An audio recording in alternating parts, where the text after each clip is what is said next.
नमस्कार साथियों। RRB group D 2025 की जो वैकेंसी है जिसका फुल नोटिफिकेशन 2026 में आया हुआ है और जिसका फॉर्म आपका 31 जनवरी से भरा जाना है, इसका संपूर्ण जो नोटिस है ये जारी कर दिया गया है, जिसमें आपको सारी की सारी डिटेल्स मिल जाएंगी। कब कब आपका फॉर्म भरा जाएगा, फॉर्म भरने की डेट स्टार्ट कब है, एंड डेट कब है, रिक्रूटमेंट प्रोसीजर क्या है, सिलेबस क्या है, एलिजिबिलिटी क्या है, मेडिकल क्या है, वैकेंसी कितनी है, कहाँ पर कितनी वैकेंसी है, एज लिमिट वगैरह है, सारा का सारा इस नोटिस में आपको जारी कर दिया गया है। तो चलिए शुरुआत करते हैं वीडियो की। सबसे पहले हम लोग इंपॉर्टेंट डेट्स पे चलेंगे। अगर हम बात करें तो इसके बारे में इंफॉर्मेशन सभी को पहले से मालूम है कि जो इसका शॉर्ट नोटिस एंड एक्टिव वो 27 दिसंबर को जारी कर दिया गया था। जो फॉर्म की ओपनिंग डेट है वो 31 जनवरी से स्टार्ट होगी और जो क्लोजिंग है वो 2 मार्च को हो जाएगा। इसके बाद में लास्ट डेट ऑफ एप्लीकेशन का पेमेंट है वो 4 मार्च को हो जाएगा। मॉडिफिकेशन का विंडो 5 मार्च से स्टार्ट होकर 14 मार्च तक रहेगा। इसके बीच में कोई अगर करेक्शन करना है तो आप करेक्शन विंडो दिया हुआ है। इसके बाद का जो स्क्राइब डिटेल है इसके लिए भी लिखा हुआ है कि 15 से लेकर 19 मार्च के बीच में जो स्क्राइब का डिटेल रहता है वो आपको प्रोवाइड करना मस्ट है। ठीक, इसके बाद में बात करने वाले हैं कि जो वैकेंसी की टोटल संख्या कितनी है। वेरियस पोस्ट इन लेवल 12 मतलब ग्रुप डी की जो वैकेंसी है 18,000 इनिशियल प्ले है। मेडिकल स्टैंडर्ड एज पर एनेक्सर ए। एनेक्सर ए क्या है, मतलब अलग अलग पोस्टों के लिए अलग अलग मेडिकल स्टैंडर्ड होता है। तो मैं आपको अभी दिखा दूंगा कि कितनी पोस्टें हैं और हर पोस्टों का मेडिकल स्टैंडर्ड क्या है, और जो मेडिकल स्टैंडर्ड है उसको भी अभी हम लोग देखेंगे। एज लिमिट दिया हुआ है 18 से 33 साल है और टोटल वैकेंसी की संख्या 21,997 है। जो शॉर्ट नोटिस जारी हुआ था वहां पे 22,000 वैकेंसी लिखा हुआ था, बढ़ाने की बजाय इन लोगों ने तो 3 वैकेंसी और घटाई दी। 21,997 वैकेंसी का डेटा यहाँ पे जारी किया हुआ है। चलिए स्टार्ट करते हैं वीडियो में और आगे बढ़ते हैं। अब वीडियो में हम लोग बात करने वाले हैं, इसमें जो भी इंपॉर्टेंट पॉइंट्स हैं उन्हीं पर हम लोग सीधे सीधे चर्चा करेंगे। बहुत सारा इंफॉर्मेशन है। इंस्ट्रक्शन एग्जामिनेशन प्रोसेस है, जब हम लोग एग्जामिनेशन प्रोसेस पे चलेंगे तो वहां पे आपको बात करेंगे। स्टेज ऑफ एग्जाम, आपका सीबीटी का एग्जाम होता है, फिर पेट होता है, फिर मेडिकल होता है, फिर डीवी होता है। ये सारी की सारी अभी हम लोग बात करने वाले हैं।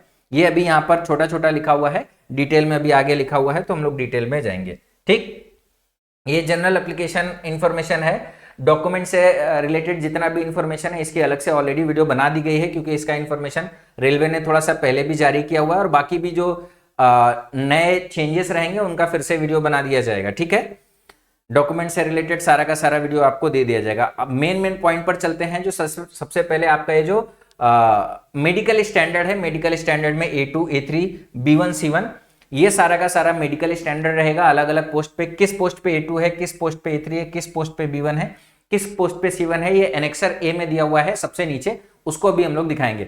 सबसे पहले स्टार्ट करने वाले हैं हम लोग वीडियो में कि ये जो हमारा वैकेंसी है, इस वैकेंसी के लिए एज लिमिट के बारे में तो मैंने आपको बता ही दिया। इसके बाद में आपको ये समझना है कि एज लिमिट में जो रिलैक्सेशन मिलने वाला है वो कितना कितना है। जो जनरल एज रिलैक्सेशन रहता है वही है ओबीसी नॉन क्रीमी लेयर के लिए 3 साल, SC ST के लिए 5 साल, और बाकी जो जनरल एज रिलैक्सेशन है वो यहां पर दिया हुआ है।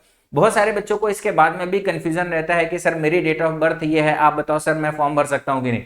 इसके लिए ये लोग यहाँ पर क्लियर लिखा हुआ है कि जो भी बच्चे UR और EWS से आते हैं उनका जो डेट ऑफ बर्थ होना चाहिए वो 2 जनवरी 1993 के बाद होना चाहिए, और कोई भी जो पर्सन है वो डेट कहां पे दिया हुआ है, इसका जो क्लोजिंग डेट है,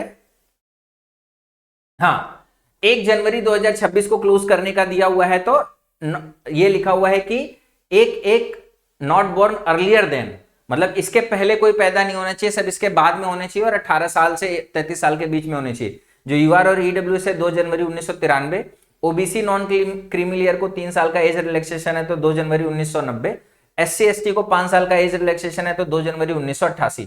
इसी तरीके से फॉर ऑल कम्युनिटीज कैटेगरीज जो लोअर लिमिट है जो 18 साल के लिए है वो 1 जनवरी 2008, मतलब 1 जनवरी 2008 इसके और इसके बीच, इसके और इसके बीच, इसके और इसके बीच में होना चाहिए।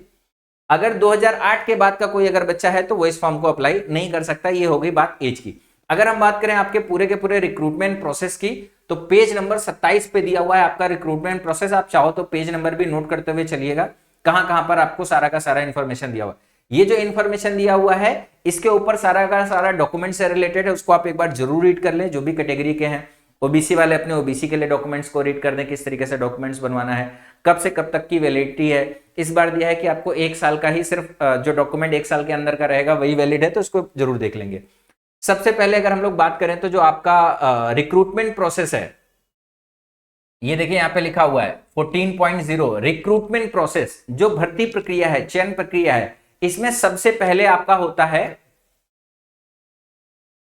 4 स्टेज होंगे। सबसे पहला स्टेज होगा कंप्यूटर बेस्ड टेस्ट, जो सेकेंड स्टेज होगा फिजिकल एफिशिएंसी टेस्ट, तीसरा स्टेज होगा डॉक्यूमेंट वेरिफिकेशन, और जब डॉक्यूमेंट वेरिफिकेशन होता है तो उसी समय आपका मेडिकल भी हो जाता है। मतलब मेडिकल और डीवी एक साथ ही होते हैं, ये अलग डेट पे होता है, ये अलग डेट पे होता है। सबसे पहले सीबीटी होता है, तो सीबीटी के लिए आपको क्या है कि जो कंप्यूटर बेस्ड टेस्ट होता है उनके लिए कितने नंबर का पेपर होता है, कितने क्वेश्चन आते हैं, कौन कौन से सब्जेक्ट के क्वेश्चन आते हैं, ये भी यहां पर सारा का सारा इंफॉर्मेशन दिया हुआ है, तो इसको भी मैं आपको दिखा देता हूं।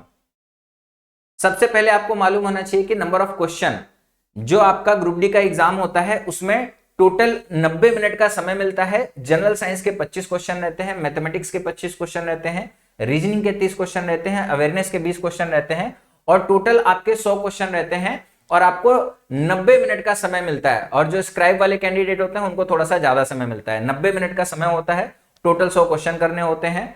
साइंस के 25 क्वेश्चन, मैथमेटिक्स के 25 क्वेश्चन, रीजनिंग के सबसे ज्यादा 30 क्वेश्चन, और जनरल अवेयरनेस और करंट अफेयर के 20 क्वेश्चन होते हैं। आपको करेक्ट आंसर देने पर 1 नंबर मिलता है, और इसमें 1/3 की माइनस मार्किंग भी होती है। यहां पे देखो लिखा हुआ है 1/3 की माइनस मार्किंग भी होती है, ठीक है। अगर आप गलत आंसर दोगे तो माइनस मार्किंग भी हो जाएगा। बाकी इसमें एक बेसिक पास करने का भी रूल होता है कि अगर आप जनरल कैटेगरी से हो तो 40%, ईडब्ल्यूएस से हो तो 40%, ओबीसी से नॉन क्रीमी लेयर से हो तो 30%, एससी से हो, एसटी से हो तो 30% नंबर चाहिए। हालांकि इसकी बात की कोई मतलब बहुत खास वैल्यू नहीं होती, क्योंकि कट ऑफ ऑलरेडी 60% 70% के ऊपर जाता है, तो 40% के बाद अगर बच्चा नहीं होगा तो वो वैसे ही बाहर हो जाएगा। तो इसका कोई खास अभी तक जो एग्जाम हुए उनमें बहुत ज्यादा रोल रहता नहीं है। सिलेबस की बात करें तो मैथमेटिक्स का सब्जेक्ट है, मैथमेटिक्स के चैप्टर्स दिए हुए हैं, नंबर सिस्टम है, बोर्ड मास है, डेसिमल है, फ्रैक्शन है, एलसीएम है, रेशियो प्रोपोर्शन है, परसेंटेज है, मेंसुरेशन है, टाइम वर्क है, टाइम स्पीड डिस्टेंस है, सिंपल कंपाउंड इंटरेस्ट है, प्रॉफिट लॉस है, अलजेब्रा है, ज्योमेट्री, ट्रिग्नोमेट्री, एलिमेंट्री स्टैटिक्स है, स्क्वायर रूट है, एज है, कैलकुलेशन है, कैलेंडर है, क्लॉक है, पाइप है, सिस्टम है, एक्सेट्रा है। एक्सेट्रा में और भी जो छोटे मोटे टॉपिक से एक आध क्वेश्चन आ जाते हैं वो यहाँ पे लिखा रहता है, ठीक है।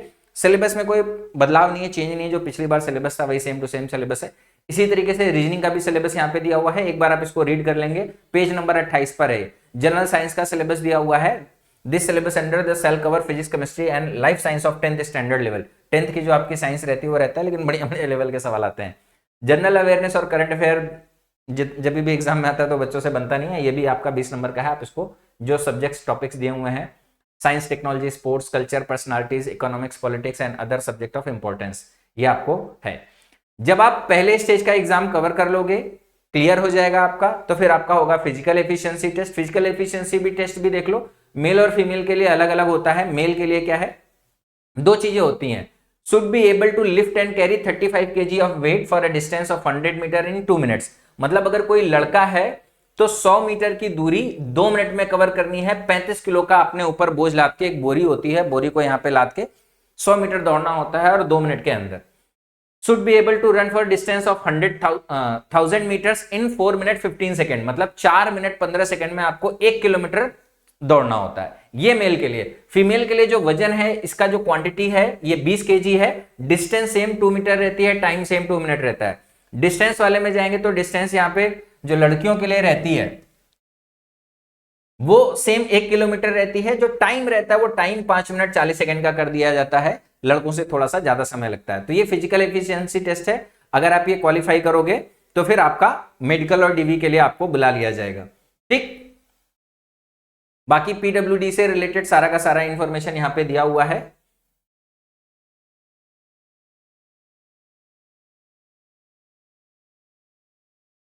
देखो यहाँ पे फिजिकल एफिशिएंसी टेस्ट के लिए लिखा हुआ है कि 2 स्टेज में होगा। To ensure uniform candidates will be tested for carrying of weight to specified distance in specified time first, and if successful in this test for the running test after a recovery gap. Failing in the first test, that is weight carrying, will mean elimination at the stage itself. The weight carrying test will involve lifting a sandbag without any handle. मैंने बोला ना एक बोरी मिलता है, बोरी में sand रहेगा, from a bench platform at around waist height and carrying it in a whichever manner candidate wants to carry above the ground till the destination point without dropping the sandbag. बिना sandbag को आपको रखे हुए उसको लेके दौड़ना होता है। The course completed act apprentice will be exempted from physical efficiency test. जिसने कोर्स कंप्लीटेड एक्ट अप्रेंटिस किया होगा उसके लिए ये टेस्ट की जरूरत नहीं है। Ex serviceman will be exempted from physical efficiency test. जो एक्स सर्विसमैन होंगे उनको भी फिजिकल टेस्ट देने की जरूरत नहीं है। प्रेग्नेंट फीमेल कैंडिडेट के लिए भी यहाँ पे लिखा हुआ है, ये सारा का सारा जनरल इंफॉर्मेशन है, एक बार आप इसको जरूर नोट कर लीजिएगा। ट्रांसजेंडर के लिए भी दिया हुआ है। डॉक्यूमेंट वेरिफिकेशन का प्रोसेस बहुत आसान होता है, एक बार अगर आपका क्लियर हो गया तो फिर बाकी चीजें आपके लिए बड़ी आसान हो जाती है। नॉर्मलाइजेशन ऑफ मार्क्स, अगर मल्टीपल शिफ्ट में आपका एग्जाम होता है तो नॉर्मलाइजेशन लगेगा, यहाँ पे दिया हुआ है कि आपका नॉर्मलाइजेशन होगा। बाकी फिर एप्लीकेशन कैसे आपको फॉर्म फिल करना है यहाँ पे आपको दिया हुआ है। आरआरबी की वेबसाइट पे अगर आपने पहले अकाउंट नहीं बनाया है तो कैसे अकाउंट बनाना है, ये सारा का सारा यहाँ पर प्रोसेस दिया हुआ है। बात अपनी बचती है कि रिक्रूटमेंट प्रोसेस हो गया, आपका सिलेबस हो गया। अभी हम लोगों ने बात की थी मेडिकल की, तो किस किस पोस्ट के लिए क्या क्या मेडिकल है इसको भी आप देख लीजिए। पेज नंबर 57 पे दिया हुआ है, पेज नंबर 57 पे आपका ये दिया हुआ है कि आपके पास में कितनी कितनी पोस्टें हैं। एक तो असिस्टेंट टीआरडी इलेक्ट्रिकल डिपार्टमेंट में है, इसका जो मेडिकल स्टैंडर्ड दिया हुआ है ये दिया हुआ है B1।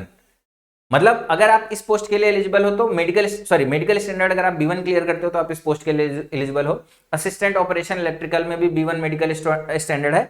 अगर आप ऊपर साइड में देखोगे तो A2 है आपका पॉइंट्समैन में। जो भी बच्चे पॉइंट्समैन के लिए अगर आप चाहेंगे कि पॉइंट्समैन की नौकरी हो जाए तो उसके लिए आपका मेडिकल स्टैंडर्ड होना चाहिए A2। इसी तरीके से असिस्टेंट ट्रैक मशीन के लिए आपका मेडिकल स्टैंडर्ड होना चाहिए A3। और अगर आप बाकी जनरल के लिए देखोगे तो ज्यादातर के केस में आपका B1 ही दिया हुआ है। अगर और नीचे जाओगे तो C1 और C1 भी है, मतलब सबसे कम मेडिकल स्टैंडर्ड वाले असिस्टेंट ऑपरेशन इलेक्ट्रिकल और असिस्टेंट SNT में जो दिया है इसके लिए आपका C1 मेडिकल स्टैंडर्ड होना चाहिए। तो ये आपका ग्रुप डी का संपूर्ण इंफॉर्मेशन दे दिया है मैंने इस छोटी सी वीडियो में, जहां पर मैंने आपको इंपॉर्टेंट डेट्स के बारे में बता दिया है, रिक्रूटमेंट प्रोसेस के बारे में बता दिया है, एग्जाम पैटर्न के बारे में बता दिया है, सिलेबस के बारे में बता दिया है, मेडिकल के बारे में बता दिया है। और इसमें एक और इंफॉर्मेशन दिया है कि जो आपकी सारी की सारी जोन वाइज वैकेंसी का डेटा यहाँ पे दिया हुआ है। लेकिन अगर आप इस जोन वाइज वैकेंसी के डेटा को अगर आप इस तरीके से देखोगे कि कहां पे ज्यादा वैकेंसी है, कहां पे कम वैकेंसी है, कहां पे फॉर्म भरना है, तो बड़ा कंफ्यूजन होगा कि किस जोन से फॉर्म भरे, किस जोन से फॉर्म ना भरे। तो मैं आपके लिए ये जो इतना सारा टेबल आप देखोगे, इतनी सारी टेबल दे रखी है, अलग अलग जोन की अलग अलग टेबल दे रखी है। इस जोन का एक कंपाइलेशन बनाकर कि हर जोन में किस किस जोन में टोटल कितनी वैकेंसी है, उसका एक अलग से वीडियो करूंगा जहां से आपको ये समझ में आ जाएगा। ठीक है, इस जोन में इतनी वैकेंसी, इस जोन में इतनी वैकेंसी, इस जोन में इतनी वैकेंसी। ये तो पोस्ट वाइज है भाई, जो बच्चा 10th पास है वो तो सभी पोस्टों के लिए एलिजिबल है, तो आपको एक पोस्ट के हिसाब से नहीं देखना, आपको तो सारी पोस्टों के हिसाब से देखना है। और फिर अगर आप एक एक नंबर को कैलकुलेट करोगे अपनी कैटेगरी में तो हो सकता है आपको बहुत टाइम लग जाए। तो मैं आपके लिए क्या करूंगा, इसको आसान कर दूंगा। इसका पूरा का पूरा डेटा मैं कंपाइल करके एक सिंगल वीडियो बना दूंगा जहां पर आपको सारी की सारी हर जोन से टोटल कितनी कितनी पोस्ट है, यूआर के लिए कितनी है, SC के लिए कितनी है, ST के लिए कितनी है, OBC के लिए कितनी है, EWS के लिए कितनी है, उसकी जानकारी आपको मिल जाएगी। तो अभी के इस वीडियो को यहीं पर समाप्त करते हैं, मिलते हैं अपने नेक्स्ट वीडियो में, तब तक के लिए बाय बाय, टेक केयर, जय हिंद। और जो भी बच्चे ग्रुप डी की तैयारी करना चाह रहे हैं, माई पाठशाला का एप्लीकेशन इंस्टॉल करके उड़ान बैच जरूर ज्वाइन कर लें। भाई उड़ान बैच अगर आप ज्वाइन कर लोगे तो आपको कहीं पे भी भटकने की जरूरत नहीं, आपको सारा का सारा कंटेंट एक साथ एक जगह पे मिल जाएगा। ठीक है, चलिए मिलते हैं नेक्स्ट वीडियो में, तब तक के लिए बाय बाय, टेक केयर, जय हिंद।